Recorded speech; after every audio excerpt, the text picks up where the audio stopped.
அருட்பெரும் ஜோதி அருட்பெரும் ஜோதி தனிப்பெரும் கருணை அருட்பெரும் ஜோதி எல்லா உயிர்களும் இன்புற்று வாழ்க வள்ளல் மலரடி வாழ்க வாழ்க. அருட்பெருஞ்சோதி ஆண்டவருடைய அருளாசியினாலே இன்றைக்கு திருவருட்பாவிலே உள்ள மெய்மொழியும் ஒழுக்கமும். இன்றைய தலைப்பு மெய்மொழியும் ஒழுக்கமும். இது தொடங்கி இன்றிலிருந்து இந்த திருவருட்பாவில் உள்ள அனைத்து செய்திகளையும் மக்களுக்கு படித்து காட்டி இதில் உள்ள ஒவ்வொரு விளக்கத்தையும் எல்லா மதங்களுக்கும் எல்லா விதமான புராண கதைகளுக்கும் வள்ளல் பெருமான் இதிலே விளக்கம் எழுதியிருக்கிறார். முன்னாடி பேசும்போது இவங்கெல்லாம் தத்துவம் என்று சொன்னார் அல்லவா, அது என்ன தத்துவம், அது எப்படி இருக்கிறது என்பதை வள்ளலார் விளக்கமாக இங்கே சொல்லி வருகிறார். ஆகையினாலே இது அவசியமாக நாம் எல்லோரும் தெரிந்து கொள்ள வேண்டிய செய்தி. ஏனால் மற்றவர்களைப் போல வள்ளலார் வாயிலே சொல்லிவிட்டு போனவரல்ல, சொல் செயல் எல்லாமே ஒரு சரியாக இருக்கக்கூடிய உயர்மெஞ்ஞானி. ஆகையினாலே அவருடைய ஒரு ஒழுக்க போதனைகளை அவர் சொல்லி சென்றவைகளை நாம் கடைபிடித்து நடந்தால்தான் சுத்த சன்மார்க்க பெருவாழ்வை நாம் அடைய முடியும். ஆகையினாலே அன்பர்கள் உலகம் முழுவதும் உள்ள பெரியோர்களும் சன்மார்க்க சான்றோர்களும் தாய்மார்களும் அத்தனை பேருக்கும் இந்த நல்ல நேரத்திலே என் அன்பான வணக்கத்தை சொல்லி மெய்மொழியும் ஒழுக்கமும் என்ற தலைப்பிலிருந்து இந்த சொற்பொழிவு இன்றைக்கு தொடங்குகிறோம். சொற்பொழிவு என்பது நேராக பேசுவது ஒன்று. இது உள்ளதை உள்ளபடி இதெல்லாம் நேரடான பெரிய செய்திகளாக உள்ளதுனால அதை லேசாக படித்து கொண்டே தேவையான இடத்திலே சில விளக்கங்களை சொல்லலாம். அதுதான் ஏற்புடையதுமாகும் என்று கருதி இந்த திருவருட்பாவை அப்படியே படித்து கொண்டு வந்தால் உங்களுக்கும் புரியும். நேரடான விஷயங்கள் வரும்போது சற்று விளக்கம் சொல்லலாம் என்று கருதி இனி தொடர்ந்து இப்படித்தான் இந்த திருவருட்பாவிலே உள்ள அத்தனை செய்திகளையும் மக்களுடைய காதுகளில் போய் விழுக வேண்டும், உலக மக்களுக்கு தெரியப்படுத்த வேண்டும். நமது சொந்த சரக்கு அல்ல, வள்ளல் பெருமான் எழுதி வைத்து திருவருட்பாவில் உள்ள செய்திகளை வாசித்தல் என்று வைத்துக் கொள்ளுங்கள். இன்றைக்கு தலைப்பு மெய்மொழியும் ஒழுக்கமும். இது திருவருட்பாவிலே உள்ள தலைப்பு. வள்ளல் பெருமான் இப்படி சொல்லுகிறார்: இந்த உலகத்தினிடத்தை பெறுவதற்கு மிகவும் அருமையாகிய மனித தேகத்தை பெற்ற நண்பர்கள் அனைவருக்கும், நம்மையெல்லாம் அன்பர்கள் மனித தேகத்தை பெற்றவர்கள் என்று அன்போடு சொல்லுகிறார். இந்த உலகத்தினிடத்தே பெறுவதற்கு மிகவும் அருமையாகிய, லேசிலே கிடைக்கக்கூடிய திரேகம் அல்ல இது, பல நூறு பிறவியில் எடுத்து பெற்றுக்கொண்ட மனித திரேகம். மிகவும் அருமையாகிய மனித திரேகத்தை பெற்ற நண்பர்கள் அனைவருக்கும், நம்மையெல்லாம் அவரோடு இணையாக ஈக்குவலாக சமமாக நண்பர்கள் என்று சொல்லுகிறார். நண்பர்கள் அனைவரும் நாமும் அறிய வேண்டுவது ஒழுக வேண்டுவதும் யாதெனில், ஒழுக வேண்டும் என்பது கடைபிடிக்க வேண்டியது என்பது பொருள்.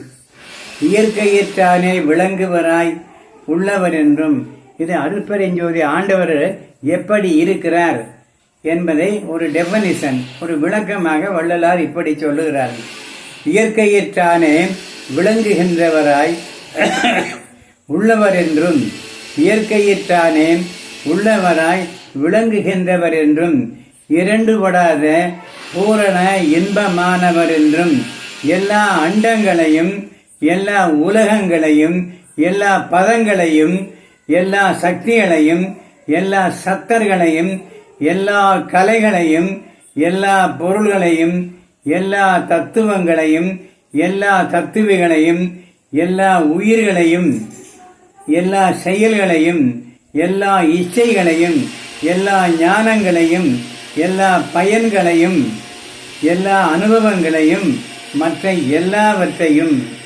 நமது திருவருட்சக்தியால் தோற்றுவித்தல், அதாவது உண்டாக்குவித்தல், மற்றவை எல்லாவற்றையும் தமது திருவருட் சக்தியால் தோற்றுவித்தல், வாழ்வித்தல், அதன் பிறகு குற்றம் நீக்குவித்தல், அதன் பிறகு பக்குவம் உண்டாக்குதல், அதன் பிறகு விளக்கம் செய்தல் என்னும் 4 செயல்களை 5 செயல்களை வள்ளல் பெருமான் இங்கே குறிப்பிடுகிறார். எல்லா ஞானங்களையும், எல்லா பயன்களையும், எல்லா அனுபவங்களையும், மற்ற எல்லாவற்றையும் தமது திருவருள் சக்தியினாலே தோற்றுவித்தல், வாழ்வித்தல், குற்றம் நீக்குவித்தல், பக்குவம் வருவித்தல், விளக்கம் செய்வித்தல் என்னும் 5 தொழில்களை தொழில்களாகிய இவற்றை பெரும் கருணை தொழிலாக எல்லா வல்ல இறைவன் உலக மக்களுக்காக செய்து கொண்டே இருக்கிறார்.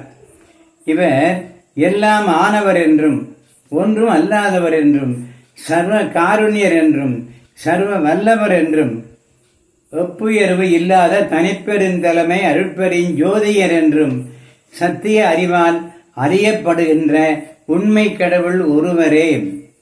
அகம் புறம் முதலிய எவ்விடத்தும், அகத்தும் புறத்தும் முதலிய எவ்விடத்தும் நீக்கமின்றி நிறைந்த சுத்த மெய்யறிவு என்னும் பூரண பொதுவெளியில் அறிவார் அறியும் வண்ணங்கள் எல்லாம் விளங்குகின்றார்.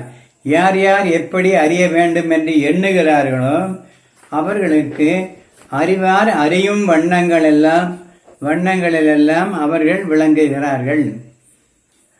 அவ்வாறு விளங்குகின்ற ஒருவரே ஆகிய கடவுளை இவ்வுலகினிடத்தே ஜீவர்களாகிய நாம் அறிந்து அன்பு செய்து அருளை அடைந்து அறிவில்லாத சத்திய அழிவில்லாத சத்திய சுகபூரண பெருவாழ்வை பெற்று இந்த உடம்புக்கு யாதொரு காரணத்தினாலுமே அழிவு வராதபடிக்கு உள்ள அழிவே இல்லாத சத்திய சுகபூரண பெருவாழ்வை பெற்று வாழாமல் பல்வேறு மார்க்கங்களிலும் பல்வேறு லட்சியங்களை கொண்டு நெடுங்காலம் பிறந்து அவத்தை வசத்தர்களாகி சிற்றறிவுமின்றி விரைந்து பல்வேறு ஆபத்துக்களாய் துன்பத்தில் அழுந்தி இறந்து வீண் போயினோம்.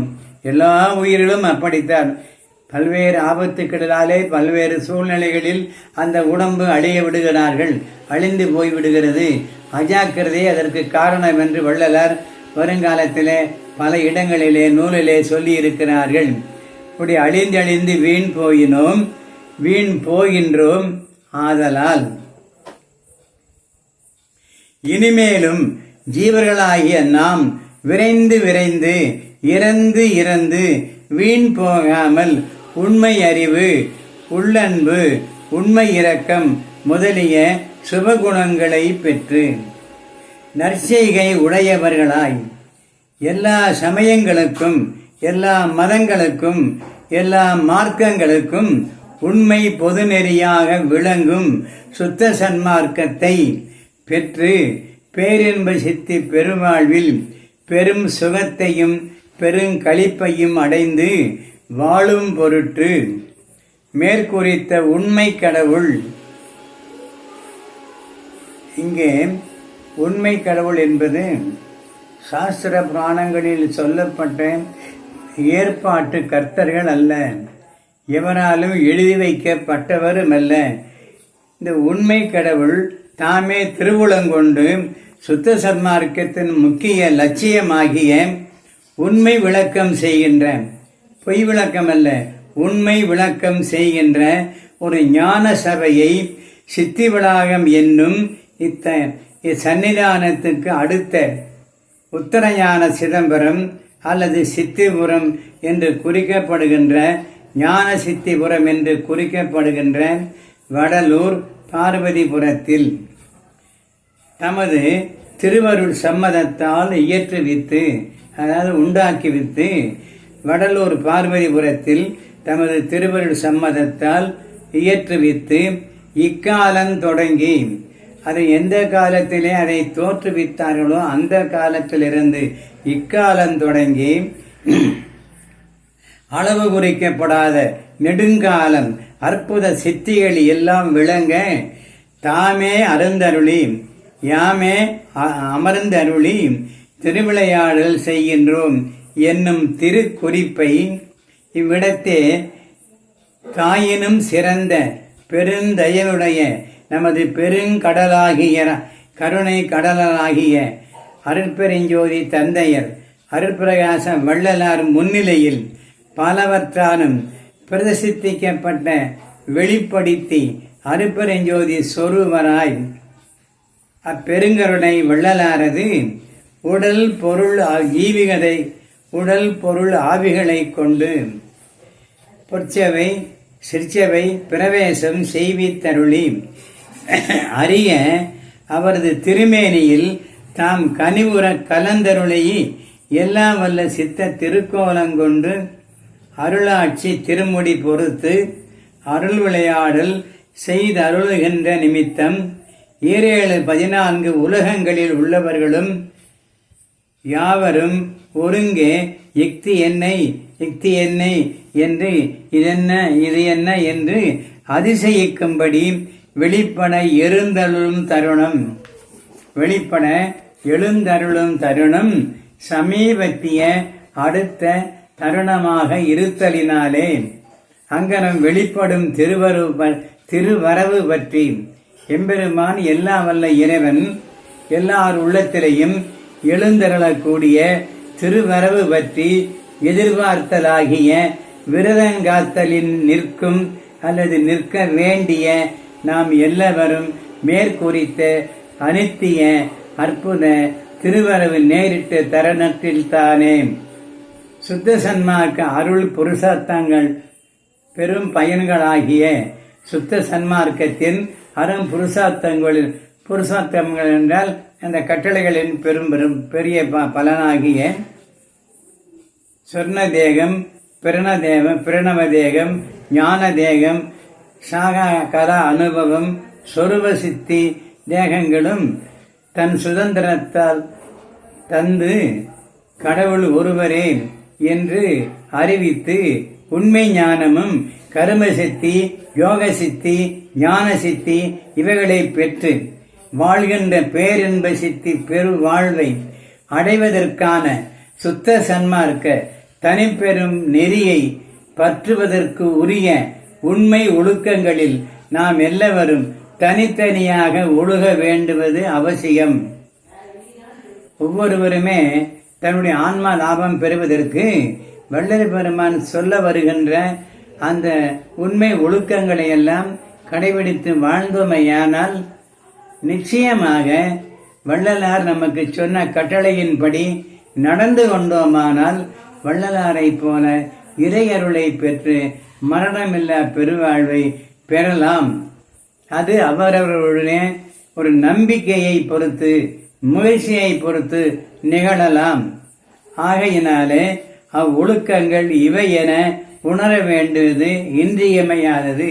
அந்த ஒழுக்கங்கள் என்ன என்ன என்று பார்த்தோமையானால் சன்மார்க்க பெருநெறி ஒழுக்கங்கள் என்ற தலைப்பிலே வள்ளல் பெருமான் முதலாக இந்திரிய ஒழுக்கம் 1, 2 கரண ஒழுக்கம், 3 ஜீவ ஒழுக்கம், 4 ஆன்ம ஒழுக்கம் என 4 வகையான ஒழுக்க நெறிமுறைகளை இங்கே சொல்லி வருகிறார்கள். முதலிலே இந்திரிய ஒழுக்கம் என்பது என்ன? இந்திரியம் என்பது என்ன? அது வடமொழி சொல். இந்திரியம் என்பது நம்முடைய உடல் உறுப்புகள். இந்திரிய ஒழுக்கம் அதாவது நாதம் முதலிய தோத்திரங்களை உற்று கேட்டல், நல்ல அருமையான நாதம் முதலிய தோத்திரங்களை கேட்டல், மற்றவைகளை கேளாதிருத்தல். நாராசனமான மற்ற சினிமா பாடல்களையோ குத்தாட்டம் குதியாட்டம் முதலியவைகளில் வரக்கூடிய அந்த இசையோடு கூடிய பாடல்களையோ கேளாதிருத்தல், கொடுஞ்சொல் முதலியவை செவி புகாமல் நிற்றல், ஒருவருக்கொருவர் கேவலமாக திட்டிக் கொண்டு சண்டை போடுவதையெல்லாம் காதிலே வாங்கிக் கொள்ளாமல் இருத்தல், அசுத்தங்களை தீண்டாதிருத்தல், கொடூரமாக யாரையும் பாராதிருத்தல், ருசியின் மீது விருப்பமில்லாது இருத்தல், சுகந்தம் விரும்பாது இருத்தல். சுகந்தம் என்பது ஊதுபத்தி, சந்தனம், போக்குவரத்து முதலிய வாசனை திரவியங்களை, அந்த சுகந்தங்களை அந்த வாசனைகளை விரும்பாது இருத்தல் என்றும், ஞானேந்திரிய ஒழுக்கம் இனிய வார்த்தையாடுதல், இவைகளெல்லாம் ஞானேந்திரிய ஒழுக்கத்தை சேர்ந்தது, இந்திரிய ஒழுக்கத்தை சேர்ந்தது. இனிய வார்த்தையாடுதல், இந்த வாயினாலே எல்லோருக்குமே நல்லது செய்தல் வேண்டும் என்ற எண்ணத்திலே நல்ல விதமாக எல்லாரிடத்திலும் உண்மையான அன்போடு பழகுதல், இனிய வார்த்தைகள் சொல்லல், பொய் சொல்லாதிருத்தல், ஜீவ இம்சை நேரிடுங்கால் எவ்விதத்திலாவது அதை தடை செய்தல். ஒரு ஜீவனுக்கு இம்சை கஷ்டம் வந்தால் அதை எவ்விதத்திலாவது நாம் சென்று முடிந்த அளவுக்கு அந்த ஜீவனுக்கு அந்த கஷ்டம், அந்த இம்சை நேராதபடிக்கு முயற்சி செய்து தடுத்தல். அதாவது பெரியோரிடத்திற்கு செல்லுதல். ஞானிகள், சுத்த சன்மார்க்க அன்பர்கள், நிறைய சன்மார்க்க செய்திகளை தெரிந்து வைத்திருக்கக்கூடிய பெரியோர்களிடத்தில் செல்லுதல் என்றால் சாதுக்களிடம் பரிச்சயம் பண்ணுதல். சாதுக்கள் என்பது இன்றைக்கு சன்மார்க்க உலகத்திலே ஆளாளுக்கு ஒரு சாது பட்டம் பெற்றுக் கொண்டிருக்கிறார்கள். இப்படிப்பட்ட சாதாரணமான சாதுக்கள் அல்ல, உண்மையாகவே சுத்த சன்மார்க்க நெறி நின்று பல்காலும் திருவருட்பாவை படித்து படித்து படித்து ஒழுக்க நெறிகளை பயின்று பயின்று பயின்று சத்விசாரம் செய்து செய்து அன்பு, ஈவு, இரக்கம் இவைகள் உடம்பு முழுவதுமாக படிந்து இரத்தத்திலே கலந்து அன்பே உருவமாக அருளே சொருவமாக விளங்கக்கூடிய அடக்கமான இருக்கிற இடந்தெரியாமல் வாழுகின்ற சுத்த சன்மார்க்க அப்படிப்பட்ட பெரியோர்களை அடுத்திருந்து சாதுக்களிடம் பரிச்சயம் பண்ணுதல், தன்னை அறிமுகம் செய்து வைத்துக் கொள்ளுதல், உயிருக்கு உபகரிக்கும் நிமித்தம் சஞ்சரித்தல். உயிர்களுக்கு ஈ எறும்பு முதல் கொண்டு எல்லா ஜீவராசிகளுக்கும் ஏதாவது உணவிட வேண்டும் என்ற எண்ணத்தோடு காடுகளிலே, கானகங்களிலே, தெருக்களிலே மற்றும் நம்மை சுற்றி உள்ள இயற்கை மிகுந்த இடங்களிலே சென்று அவைகளுக்கெல்லாம் அன்னமிடுதல், குருணை அரிசிகளை போடுதல், நம்மால் இயன்ற பரோபகார செயல்களை விடாது செய்து வருதல். அதோடு உடம்பை பேணுவதற்கு மலஜல உபாதைகள் அளவு மீறாமலும் அது குறையாமலும் அளவு தந்திரத்தினாலே அதை எவ்விதத்தாலும் பக்குவப்படுத்தி அதுக்கு தகுந்த ஆகாரங்களை உண்டு உடம்பை நல்ல விதமாக ஒழுக்கத்தோடு அதை நாம் பாதுகாக்க வேண்டும். ஏனென்றால் இந்த உடம்பார் அழியின் உயிரார் அழிவர். ஆகவே அஜாக்கிரதையினாலேதான் நம்முடைய விருப்பு வெறுப்புகளுக்கு ஏற்றபடியான ஆகாரங்களை அதிகமாக சாப்பிடுவதனாலே உடம்பு கெட்டு போகிறது. அப்படி அஜாக்கிரதை இல்லாமல் அளவறிந்து ஒன்று நல்ல விதமாக வாழ வேண்டும் என்று நமக்கு ஒரு அருமையான ஒரு புத்திமதியை சொல்லுகிறார் வள்ளலார். இது இந்திரிய ஒழுக்கம். அடுத்து வருவது கரண ஒழுக்கம். கரணம் என்பது உட்கரணங்கள். சிற்சபையின் கண் மனதை செலுத்துவதை தவிர மற்றெந்த வகை ஆபாசத்திலும் செலுத்தாமல் இழுத்து மேற்கூர்ந்த இடத்திலே நிறுத்துதல். இது சிற்சபை. இந்த சிற்சபையிலே சதா மனசை நிறுத்தி பழகினால் அது எங்கேயும் ஓடாதபடிக்கு ஒரு மாடை வேலை முடிந்த பிறகு அவுத்து விட்டால் அது போய் உணவு நீர் உண்டு விட்டு தன்னுடைய இடத்துக்கு தானே போய் அமர்ந்து கொண்டோ நின்று கொண்டோ தான் சாப்பிட்ட ஆகாரங்களை மறுபடியும் வெளியே எடுத்து ஜீரணம் பண்ணிக்கொண்டு அதே சிந்தனையில் அது இருக்கும். அதே போல நாம் எடுத்துக்கொண்ட உலகியல் வேலைகள் முடிந்த பிறகு சிற்சபையில் மனதை வைத்து, சிற்சபை என்பது புருவ மத்தி, அந்த புருவ மத்தியிலே மனதை வைத்து நாம் அதை பாதுகாப்பாக வேறு அங்கெங்கும் சிந்தனைகள் ஓடவிடாமல் தடுத்தல். அதோடு பிறர் குற்றம் விசாரியாதிருத்தல். இவன் அப்படி, அந்த வீட்டுக்காரன் இப்படி, இது அதுன்னு சொல்லக்கூடிய உலகில் உள்ள பிறருடைய குற்றங்களை விசாரியாது இருத்தல். தன்னை தானே தெரித்து கொள்வதுதான் நன்மையோடைய, அடுத்தவனுக்கு புத்திமதி சொல்வது நம்முடைய வேலை இல்லை. அவன் குற்றங்களை விசாரிப்பது நம்முடைய வேலை அல்ல. பிறர் குற்றம் விசாரியாதிருத்தல், தன்னை மதியாதிருத்தல். நான் பெரிய சன்மார்க்கியாக்கம், எனக்கு தெரியாது ஒன்றுமில்லை என்று வெறும் பீத்தி கொண்டு முக்காடு போட்டுக்கொண்டு அலையாதபடிக்கு இருக்கிற இடத்திலே இருந்து கொண்டு ஒழுக்கத்தோடு தன்னடக்கத்தோடு தன்னை மதியாது வாழ்ந்து வருவதே நல்ல வாழ்வு. ஆகையினாலே தன்னை மதியாதிருத்தல், செயற்கை குணங்களால் உண்டாகிய கெடுதிகளை நீக்குதல். செயற்கை குணங்கள் என்றால் நாம சில குணங்களை இயற்கையாகவே விரும்பி அதை ஏற்றுக்கொள்ளுகிறோம். உணவிலிருந்து மற்ற எல்லாவற்றைக்கும் நாம் விருப்பப்படுகிறோம், ஆசைப்படுகிறோம். அது நன்மை தீமைகளை சிந்தித்து பார்த்து இது ஏற்புடையது, இது ஏற்புடையது அல்ல என்பதை கொள்ளுவதை கொண்டு தள்ளுவதை தள்ளிவிட்டு ஒழுக்கமான நல்ல விதமாக உடம்பை பாதுகாத்து கொண்டு வாழ்தல். அதாவது பிறர் கோபியாதிருத்தல். பிறர் மீது எடுக்கெடுத்தாலும் சின்ன சின்ன குற்றங்களுக்கு கூட குடும்பத்திலிருந்து பேரம்பேத்திகள், மனைவிகள், மக்கள் மற்ற எல்லாரிடத்திலும் சிடு சிடு சிடுவென்று முகத்தை தூக்கி வைத்து கொண்டு அநாகரிகமாக பார்த்துதல், பேசுதல் இவைகளெல்லாம் இருக்கப்படாது. பிறர் குற்றங்களை விசாரியாமல் இருத்தல், பிறர் மேல் கோபியாதிருத்தல், தனது தத்துருக்களாகிய நமது சத்துருக்களாகிய தத்துவங்களை கோபித்தல். நம்ம சத்துருக்கள் யாரு அப்படின்னா நமக்கு கோபம் வருதல், நாம் பிறரை திட்டுதல், நமக்கு மனசு அடங்காமல் போவதல், இப்படியெல்லாம் நாம் செய்யும் நமது குற்றங்கள் இது உண்டாகாதபடிக்கு சாத்விய குணத்தோடு யார் என்ன சொன்னாலும் செய்தாலும் பொறுமையாக கேட்டு சிந்தித்து நல்லது கெட்டதுகளை மனதிலே வைத்து கொண்டு தேவைப்படும் போது அவர்களுக்கு யோசனைகள் சொல்லலாம். அதை கேட்டு நடக்காலும் விடலாம். தேவைப்படும் போது நம்மை கூப்பிட்டு என்ன செய்யலாம் என்று கேட்டால் நாம் சொல்லலாம். இல்லாவிட்டால் அனாவசியமாக இன்னொருவருடைய ஒரு சங்கதியிலே நாம் தலையிட்டு அது பேசக்கூடாது. அக்கிரம அதிக்கிரம புணர்ச்சி செய்யாதிருத்தல். உலகியலில் வாழக்கூடிய குடும்பஸ்தர்கள் ஒரு அளவான பெண் சேர்க்கையோடு என்றைக்கும் வாழ வேண்டும். அடுத்தது 3வது ஜீவ ஒழுக்கம். எல்லா மனிதரிடத்தும் ஜாதி, சமயம், குலம், கோத்திரம், சூத்திரம், சாத்திரம், தேச மார்க்கம், உயர்வு தாழ்வு முதலிய எதையும் கேட்காமல் விசாரிக்காமல் விட்டு விடுவது நல்லது. யாரையும் கேட்கப்படாது. ஒருத்தர் வந்தாருன்னா வாங்க உட்காருங்கன்று சொல்லி அன்பாடு உபசரிக்கலாம். நீங்கள் எந்த ஊருக்காரரு, எந்த சாதிக்காரரு, என்ன வரணும், என்ன ஏது என்றெல்லாம் இப்படிப்பட்ட விஷயங்கள் எல்லாம் தெரியாத மக்களிடத்திலே நம்மை நாடி வரும்போது அதை கேட்காமல் தவிர்க்க வேண்டும். அவர்கள் மனிதர்கள், நம்மை தேடி வந்தவர்கள், வாங்க உட்காருங்க என்று சொல்லி ஏதோ நம்மிடத்தில் இருக்கக்கூடிய ஒரு கிளாஸ் தண்ணீராவது கொடுத்து ஆசுவாசப்படுத்தி அமர வைத்து பேச வேண்டும். அதுதான் நல்ல பண்பு.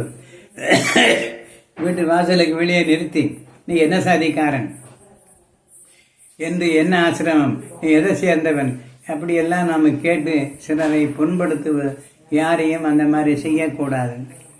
இது ஜீவ ஒழுக்கம். எல்லா மனிதரிடத்திலும் ஜாதி, சமயம், குலம், கோத்திரம், சூத்திரம், சாத்திரம், தேச மார்க்கம், உயர்வு தாழ்வு இவைகளையெல்லாம் விசாரிக்காமல் அன்போடு பழகுதல். அடுத்தது 4வது ஆன்ம ஒழுக்கம். ஆன்மா என்பது நுட்பமான ஒரு செய்தி. அதை 84 100,000 யோனி பேதங்கள் இடத்தில் இந்த உலகத்திலே 100,000 யோனி பேதங்கள். அப்படி என்றால் பிறப்புறுப்புகளோடு கூடிய எல்லா ஜீவராசிகளும் அந்த ஆன்மாக்களிடத்தில் இறங்கி ஆன்மாவே சபையாகவும், ஆன்மா என்பது உள்ளே உள்ள உயிர் சத்தாகிய புருவமத்தி, அதை சபையாகவும், அதன் உள்ளொளியே பதியாகவும், அந்த சபைக்குள்ளே வீட்டில் விளக்கேற்றி வைத்ததை போல ஒளிமயமாக ஒரு சத்து பொருள் எரிந்து கொண்டிருக்கிறது. அந்த ஆன்மாவே உள்ளொளியாகவும் கொண்டு பரிபூர்ணமாக நிற்றல். அந்த ஆன்மாவை கண்டறிய வேண்டும் என்ற இச்சையோடு ஆசையோடு இறைவனை வேண்டி உருவமத்தியில் மனம் வைத்து துதித்தல், பாராயணம் செய்தல், பாடுதல் அல்லது தியானம் செய்தல் முதலியவைகள் எல்லாம் நாம் செய்து கொண்டு பரிபூரணமாக சுத்த சன்மார்க்கியாக வள்ளலாருக்கு நெஞ்சை நிமிர்த்தி, வள்ளலார் சொன்னார் ஞான சபை தலைவனுக்கு நல்ல பிள்ளை நானே என்று. அதே போல இந்த சுத்த சன்மார்க்க நான் ஒரு நல்ல பிள்ளை, நான் உங்களுடைய மகன், நான் உங்களுடைய கொள்கைகளை பின்பற்றி நடப்பவன். குற்றங்குறைகள் நிறைய இருக்கும், இருந்தாலும் எம்பெருமானே ஆண்டவனே, குற்றம் செய்தல் எமக்கு இயல்பு, குணமாய் கொள்ளல் உமக்கு இயல்பு, சிற்றம்பலவா சிறப்பா, இற்றை பொழுதே அருள் ஜோதி ஈக தருணம் இதுவாமே. நான் பிரகாலம் வேண்டி வேண்டி கேட்டுக்கொண்டிருக்கிறேன். நான் குற்றம் குறைய நிறைந்த மனிதன்தான். நிறையருள் இருந்தால் எல்லாம் ஓடி போகும். ஒரு இருளான வீட்டில் ஒரு விளக்கை ஏற்றி வைத்தால் இருள் அகன்று ஒளி வருவதைப் போல இருளே மயமாக உள்ள இந்த உலக வாழ்க்கையில் ஈடுபட்ட நான் என்னுடைய உள்ளொளியை நான் காண வேண்டும் என்று விரும்பி தங்களிடத்தை தாழ்மையாக பணிந்து கேட்கிறேன். குற்றம் புரிதல் எமக்கு இயல்பு. அதை குணமாக கொண்டு ஏற்றுக்கொண்டு என்னை திருத்தி என்னை வாழ வைக்க வேண்டும் என்று எல்லாம் வல்ல வள்ளல் பெருமானிடத்திலே வேண்டுதல் செய்து கொள்ள வேண்டும். இப்படி இங்கனமாக கூறிய 4 ஒழுக்கங்களில் இந்திரிய ஒழுக்கம், கரண ஒழுக்கம் என்பவற்றை ஒவ்வொன்றாக நாம் மேற்கொண்டு வந்தால் பிறகு மற்ற 2 ஜீவ ஒழுக்கமும் ஆன்ம ஒழுக்கமும் அது இலகுவாக கைகூடும். மேலும் சைவம், வைணவம், சமணம், பௌத்தம் முதலான பல பெயர் கொண்டு பலவட விரிந்த அளவிலாத சமயங்களும் அச்சமயங்களில் குறித்த சாதனங்கள் என்பது செய்முறைகளும் தெய்வங்களும் கதிகளும் தத்துவ சித்தி கற்பனை வேதங்கள் என்றும் அவ்வச்சமயங்களில் பலபட விரிந்த வேதங்கள், ஆகமங்கள், சாத்திரங்கள், புராணங்கள் முதலிய கலைகள் என்ற விளையாட்டுத்தனமாக உள்ள அந்த அதாவது பொழுதுபோக்குக்குரிய சாதனங்கள், நடனம், நாட்டியம், கும்மி அடித்தல், ஆடுதல், பாடுதல் முதல்வைகள் எல்லாம் கலைகளைச் சேர்ந்தது. இந்த புராண கதைகள் எல்லாம் கலைகள் என்கிறார் வள்ளலார். அந்த கலைகள் எல்லாம் தத்துவ சித்தி கற்பனை கலைகள் என்றும், தத்துவ சித்தி கற்பனை கலைகள் என்பதை இந்த மெய்மொழி பொருள் ஒழுக்கத்திலிருந்து வள்ளல் பெருமான் எது தத்துவ சித்தி கற்பனை கதைகள், இந்த புராண கதைகளுக்கு உள்ள உண்மையான தத்துவங்களுக்கு என்ன விளக்கம் என்பதையெல்லாம் எழுதியிருக்கிறார்கள். இன்று தொடங்கி கொஞ்சம் கொஞ்சமாக அவைகள் எல்லாம் நாம் படித்து கொஞ்சம் விளக்கமும் சொல்லி அதை பற்றி சிந்திப்போம். அவற்றின் உண்மைகளை உள்ளபடியே உணர்த்த பெற்று அவைகளின் அனுபவங்களை அடைதல் வேண்டுவது பற்றி அந்தந்த சமய மதாச்சாரங்களை ஒரு சிறிதும் சமய சாஸ்திர மத ஆச்சாரங்களை ஒரு சிறிதும் அனுஷ்டிக்காது வேண்டும், தள்ளிவிட வேண்டும். அவற்றில் சத்திய உணர்ச்சி கொள்ளாமல் அதை விடுதல் வேண்டும். இது உண்மையானதுதான் என்று நம்பி நாம் மோசம் போகக்கூடாது. சாஸ்திரங்களும் புராணங்களும் அத்தனையும் பொய்யானவை. ஆகையினாலே உலகியற்கண் பொன் இச்சை, பெண் இச்சை, மண் இச்சை முதலிய எவ்வித இச்சைகளிலும் நமது அறிவை ஒரு அணுத்துணையும் பற்றுவிக்காமல் பொதுப்பட நல்லறிவு, கடவுள் பக்தி, உயிரிறக்கம், பொது நோக்கம், திரிகரண அடக்கம் முதலிய நற்குண ஒழுக்கங்களில் நின்று உண்மை உரைத்தல், இன்சொல் ஆடல், உயிருக்கு உபகரித்தல் முதலிய நல்ல செய்கைகளை உள்ளபடி நாள்தோறும் செய்து சித்திவிளாகம் என்னும் இம்மகா சந்நிதானத்தில் தானே தரிக்க பெற்றவும் உலக முகப்பட்ட பராக்கினாலே ஏமாந்து இதை விட்டு விடாமலும் நமது எல்லாம் வல்ல ஆண்டவனார் அற்புத திருவரவு குறித்து வெளிப்படுகைக்கு எதிர்பார்க்கக்கூடிய நிலையினராய் எல்லா அண்ட சராசரங்களையும் தமது தன் திருவருள் செங்கோல் கொண்டு நடாத்துவித்து அருளும் பெருங்கருணை வாய்ந்த தனிப்பெரும் தலைவனது அரிய திரு வருகை சம்பந்தமான வழிபடுகை அல்லது மங்களம் புனைதல் முதலிய திருப்பணியிடம் நமது கரணேந்திரியங்களை, மனத்தை, கைகால்களை, இந்த உள்ளத்தை செலுத்தி நாத முதலிய ஒடிகளை மட்டும் புறக்கடையிலே விளக்கப்படாமலும், அதாவது கெட்ட சாவகாசமான துர்மார்க்கத்தை சொல்லுகின்ற பாடல்கள், போக்குவரத்து இவைகளெல்லாம் விலக்கிவிட்டு நன்மார்க்கத்திற்குரிய நாதம் முதலிய தோத்திரங்களை நாம் கேட்க வேண்டும்.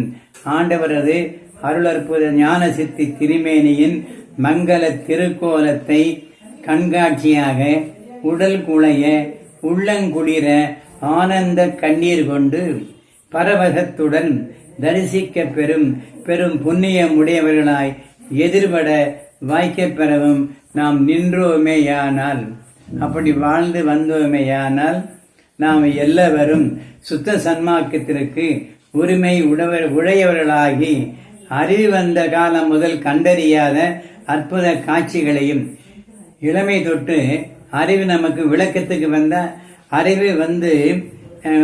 அறிவு வந்த காலம் முதலாக ஒரு 10 வயதிலே அறியாமை நீங்கி கொஞ்சம் அறிவு வரத் தொடங்கும். அப்படி அறிவு வந்த காலம் முதல் கண்டறியாத அற்புத காட்சிகளையும் கேட்டறியாத அற்புத கேள்விகளையும் அறிந்தறியாத அற்புத அறிவுகளையும் அடைந்தறியாத அற்புத குணங்களையும் செய்தறியாத அற்புத செயல்களையும் அனுபவித்து அறியாத அற்புத அனுபவங்களையும் வெளிப்பட தரிசிக்கும் அதே கணத்தினுள்ளே நம்முடைய அறிவு விசாலமடைந்து சுத்த சன்மார்க்க நெறியிலே மிகுந்த பற்றோடு இப்படி தோத்திரங்கள் செய்தல், திருவருட்பாவை படித்தல் முதலிய நல்ல செயல்களை விடாது பல்காலம் செய்து வந்தால் அறிவு விசாலப்படும், அறியாமை அகலும், மூட நம்பிக்கை ஒளியும். இந்த சாதி சமய மதங்கள் சாஸ்திர புராணங்கள் அத்தனையுமே பொய்யானது என்று நாம் சொல்லும்போது சில நண்பர்களுக்கு பெரிய வெறுப்பாக இருக்கும். இந்த ஆசாமியோடு பெரிய தொல்லையாகி போய்விட்டது, எதெடுத்தாலும் சாஸ்திர புராணங்கள் எல்லாம் பொய் பொய் பொய் என்று சொல்லுகிறானே என்று அதிலே பற்றுடைய மக்கள் மனத்திற்கு சஞ்சலம் வரும். இது நான் சொல்லுவதல்ல, நான் சன்மார்க்கத்திலே கொண்டிருக்கிற விருப்பத்தினாலே 30-35 ஆண்டுகள் இதிலே ஊறி போய் இருக்கிறதுனாலே நான் தெரிந்தவரை, நான் கற்றவரை, எனக்கு சார்ந்த சன்மார்க்க அன்பர்களுக்கு, உலக மக்களுக்கு ஏதேனும் சொல்ல வேண்டும்.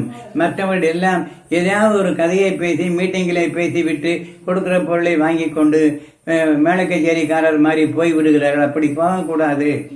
அருளுக்கு தான் பாடுபட வேண்டும். பொருள் இன்றைக்கு வரும், நாளைக்கு போகும். எல்லாம் வல்ல இறைவனை, அருட்பெருஞ் ஜோதி ஆண்டவரை, அந்த சத்திய நித்தியரை வாழ்க்கையில் நம்பினால் எவரும் கெடமாட்டார்கள். அருளிச்சை தவிர உலக வாழ்க்கையிலே நாம் அருளையும் பொருளையும் பெற வேண்டும். அருளும் பொருளும் இரு கண்களை போன்றது. அருள் உரின், எல்லாம் உரின். அருளை மட்டும் பெற்றுவிட்டால் அனைத்தும் நம்மை தேடி வரும். அப்படிப்பட்ட அருளுக்கு இச்சை கொண்டு பொருளும் அருளும் இறைவன் கொடுப்பார்கள். இடது கண்ணும் வலது கண்ணும் போல பொருளுக்கு மட்டுமே இச்சை வைத்து வாழ்ந்தால் அருள் கிடைக்காது. அருள் மேலும் பற்று வைத்து அருளை பெற வேண்டும் என்று ஜீவகாருண்யத்தோடு நல்ல உள்ளத்தோடு தயவோடு நாம் வாழ்ந்தால் அனைத்தையும் பெற்று வள்ளல் பெருமான் சொன்னபடி இரவா நிலையையும் பெறலாம். உடலில் வியாதிகள் இல்லாமல் நெடுங்காலம் வாழலாம். அதற்குரிய ஆகாரங்களை எல்லாம் வள்ளலார் சொல்லிக் கொண்டு வருகிறார். என்னென்ன ஆகாரங்களை சாப்பிட்டால் உடம்புக்கு நல்லது என்று நித்திய கர்ம விதிகளில் சொல்லுகிறார். அது அடுத்து வரக்கூடிய நாள்களில் தொடர்ந்து இந்த அருள் படிக்கப்படும். அப்படி பெற்று பொருள் பெருங்களிப்புடன் எக்காலத்தும் எவ்விடத்தும் எவ்விதத்தும் எக்காலத்தும் எவ்விடத்தும் எவ்விதத்தும் தடைபடாத சத்திய சுகபூரண பெருவாழ்வு என்னும் பேரின்ப சித்தி பெருவாழ்வில் நாம் வாழ பெறுவோம். இதை வெறுக்க வேண்டாம். விருப்பத்தோடு ஏற்றுக்கொள்கிற சன்மார்க்கிகளுக்கு சொல்லக்கூடிய விஷயம். நான் மத மார்க்கத்திலே தான் அங்கே இருப்பேன் என்று எண்ணுகிறவர்கள் அவர் இஷ்டத்தை பொறுத்தது, விருப்பத்தை பொறுத்தது. என்னுடைய வேலை சுத்த சன்மார்க்கம் மற்ற மார்க்கங்களை விட சிறந்தது, நியாயமானது. தர்ம நியாயத்தை அனுசரிப்பது, பிற உயிர்களை கொல்லாமல் இருப்பது, இப்படிப்பட்ட உயர்ந்த நெறிகளை உடையது சன்மார்க்கம். பொம்மை கடவுளை வணங்கி ஒரு பயனும் இல்லாமல் அந்த கடவுளுக்கு காவல் போட்டு இந்த மாதிரி எல்லாம் கோயில் குளங்களில் இருக்கக்கூடிய அந்த புராண கடவுள்களை நம்பி இதுவரை யாராவது எதுவாவது பெற்றுக் கொண்டிருக்கிறார்களா என்றால் ஒன்றும் இல்லை என்று வள்ளலார் முடிவாக சொல்லுகிறார். அதை நான் ஏற்றுக்கொள்கிறேன். உங்களை ஏற்றுக்கொள்ளும்படி வற்புறுத்த மாட்டேன். நான் ஏற்றுக்கொண்டதே இப்படி இருக்கிறது என்று படித்து தெரிந்து ஒரு அளவுக்கு அதை கடைபிடித்து நடக்கிறேன். முழுமையாக அல்ல, முயற்சி செய்து கொண்டு இருக்கிறேன். அந்த முயற்சியின் பலனாக நமக்கு தெரிந்ததை 4 பேருக்கு சொல்ல வேண்டும் என்ற அந்த எண்ணத்தினாலே இந்த நூலை நான் படித்து நேரடியாக விளக்குவது பெரிய சொற்பொழிவு செய்ய முடியாது. ஆகையினாலே இந்த மெய்மொழியும் ஒழுக்கமும், மெய்மொழி என்பது உண்மையான மொழியும் அதுக்கு வேண்டிய ஒழுக்கத்தையும் நாம் கற்றுக்கொள்ளும் வழிகளை வள்ளலார் சொல்லுகிறார். அதை சொல்லுகிறேன். அந்த சத்திய சுகபூரண பெருவாழ்வை எல்லோரும் பெற வேண்டும் என்று வள்ளலார் இது சத்தியம் சத்தியம் சத்தியம் என்று 3 முறை எனது சன்மார்க்கமானது நித்திய வாழ்வை அருளக்கூடியது, சாகாமல் இருந்து வாழக்கூடிய வகைகளை சொல்லிக் கொடுப்பது. என் மார்க்கம் இறப்பொழிக்கும் சல்மார்க்கம். இது சத்தியம் சத்தியம் சத்தியம் என்று சொல்லுகிறார். இதை நம்புகிறவர்கள் ஏற்றுக்கொள்ளலாம். அடுத்து இதையெல்லாம் பொய் என்று நினைத்து ஏமாந்திருக்கின்ற எமரங்காள் பின்ன மக்களே, இது பொய்யானது, சாகாமல் இருப்பதாவது ஒன்றாவது ஒரு சனியனும் இல்லை என்று மத மார்க்கத்திலே ஊறி திளைத்த மனங்கள் நமது நண்பர்கள் எதிரடையாக எண்ணுவார்கள். அப்படி ஏமாந்திருக்கும் எமரங்காள் இவ்வுலகில் சாமாந்தராக தரம் பெறவே காமாந்தகாரத்தை விட்டு கருதுமினோ இவ்வித்தருணம் நீரத்தை செய்வீர் நிஜம். காமாந்தகாரம் என்று சொல்லக்கூடிய பெண்ணாசையிலும் மண்ணாசையிலையும் மயங்கி ஏமாந்து பொய் புராணங்களை உண்மை என்று நம்பி அதிலும் ஏமாந்து ஒன்றுமே இல்லாதபடிக்கு வெறும் குட்டிச்சவர் போல ஒன்றுமில்லாதபடிக்கு நாம் மற்ற மத மார்க்கங்களில் சென்றால் ஒன்றுமே பெற முடியாமல் போய்விடுவோம். நன்றாக சன்மார்க்கத்தை படித்து உணர்ந்து வந்தால் வள்ளலார் சொல்லுகிறார், போற்றி உரைக்கின்றேன் பொய் என்று இகழாதீர். நான் போற்றி உங்களை வணங்கி வாழ்த்தி உங்களுக்கு உண்மையை சொல்லுகிறேன். போற்றி உரைக்கின்றேன் பொய் என்று இகழாதீர். நாட்டிசைக்கண் வாழும் நமரங்காள், 4 திசைகளிலும் வாழக்கூடிய உலக மக்களே, நமரங்காள் நம்மவர்களே, ஆற்றருள் அப்பன் வருகின்றான். ஆற்றல் அருளுகின்ற முத்தேக சித்தியை நமக்கு கொடுக்கக்கூடிய ஆற்றலை அருளுகின்ற அப்பன் வருகின்றான். அருள் விளையாட்டு ஆடுதற்கு இப்புவியில் இத்தருணம் இங்கு. இது 337 பக்க சுத்த சிவநிலை என்ற அந்த பாடலை எடுத்து இங்கே வள்ளலார் சொல்லியிருக்கிறார்கள். அருட்பெருஞ்சோதி தனிப்பெருங்கருணை என்று இந்த மெய்மொழியும் ஒழுக்கமும் என்ற பகுதி நிறைவடைகிறது. இதற்கு மேல் நாளையிலிருந்தோ மறுநாளிலிருந்தோ தொடர்ச்சியாக ஒரு 2 தினங்களுக்கு ஒரு முறை இந்த நல்ல செய்திகளை படித்து உண்மையை விளக்கி உண்மையான சன்மார்க்கத்தை எல்லோரும் ஈடுபடுத்த வேண்டும் என்ற பேரார்வத்தினாலே ஒரு ஆசையினாலே இதை எடுத்துக்கொண்டு செய்கிறேன். இதற்கு மாறாக என் நண்பர்கள், என் உறவினர்கள், என்னோடு படித்தவர்கள் மக்கள் எத்தனையோ பேர் இருக்கிறார்கள். அவர்களெல்லாம் கூட இவனுக்கு என்ன பைத்தியமாக பிடித்து விட்டது, எப்ப பார்த்தா இதையே சொல்லுகிறானே என்று என்னை தூற்றுவதையும் காதார கேட்டுக்கொண்டிருக்கிறேன். யார் என்ன சொன்ன போதிலும் சொல்லிவிட்டு போகட்டும். வள்ளலார் சொன்னதை நான் சொல்லுகிறேன். திருவருட்பாவில் உள்ளதை சொல்லுகிறேன், நல்லதை சொல்லுகிறேன். நாம் எல்லோரும் நன்றாக வாழ வேண்டும் என்ற காரணத்தினாலே சத்தியம் செய்து சொன்ன வள்ளலாரின் வாசகத்தை திருவருட்ப உள்ளதை சொல்லுகிறேன் என்று சொல்லி இந்த சொற்பொழிவை நிறைவு செய்கிறேன். நாளைக்கு மறுநாளைக்கு மீண்டும் தொடரும். அருட்பெரும் ஜோதி அருட்பெரும் ஜோதி தனி பெருங்கருணை அருட்பெருஞ்சோதி எல்லா உயிர்களும் இன்புற்று வாழ்க, வள்ளல் மலரடி வாழ்க வாழ்க. இது நம்முடைய 84வது சொற்பொழிவு. நேற்று வரைக்கும் 83, இன்றைக்கு 84வது சொற்பொழிவு. நல்ல சொற்பொழிவு. நாளைக்கு திருவருளை நாம் எவ்வாறு பெறலாம், இது வள்ளலார் சொன்னதுதான். திருவருளை எவ்வாறு பெறக்கூடும் என்று வள்ளலார் வழி சொல்லியிருக்கிறார். அந்த வழியை நாமும் பின்பற்றி திருவருளை எவ்வாறு பெறலாம் என்பதை பற்றி சிந்திப்போம். நன்றி, வணக்கம்.